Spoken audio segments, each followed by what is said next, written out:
জান্নাতি টিকেটের একটা কথা বলেছেন আমাদের ফারাজি ভাই, না আমরা এগুলো বলি নাই। কেউ যদি বিচ্ছিন্নভাবে বলে থাকে সেটা তার বক্তব্য, নট ওটি আমার দলের বক্তব্য।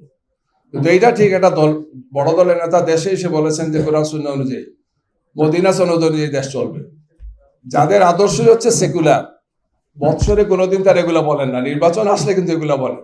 হাতে তসবি, মাথা হিজাব, এগুলো আমরা আগে দেখেছি, এখনো সেই রাজনীতি আমরা দেখছি। আমি তো ইসলামী রাজনীতি করি, আমি তো বলবো ইসলামের কথা। কমিউনিস্ট পার্টি করেন, জাসদ করেন আমার মুস্তাক ভাই, উনি তো বলবেন ওনার আদর্শের কথা, হোয়াই নট, আমি তো আমার কন্ট্রাডিক্ট চলি না এটা। কিন্তু এইটা নিয়ে আমি রাজনীতি করি না, এটা আমার আদর্শ, এটা আমার মূল্যবোধ, এটাকে আমি ধারণ করি। আমি কাউকে বাধ্য করি না এই কথাটা বলতে।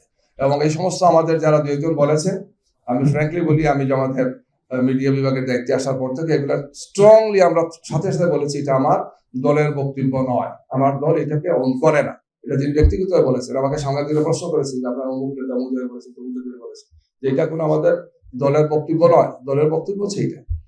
তো যাই হোক, এগুলাকে নিয়ে ট্রল করা হচ্ছে এবং এগুলাকে ইচ্ছা করে মানে আমাদেরকে ভিন্নভাবে চিত্রিত করার চেষ্টা করা হচ্ছে। আমি মনে করি যে আমরা রাজনৈতিক দল আমাদের আদর্শ অবস্থানে থাকবো, আদর্শকে আমরা তুলে ধরবো, আমাদের কর্মসূচিকে, কর্মনীতিকে মানুষের সামনে নিয়ে যাব, সেটা সুন্দরভাবে বিচক্ষণতার সাথে এবং পরস্পর প্রতি সম্মান এবং মর্যাদা রেখেই।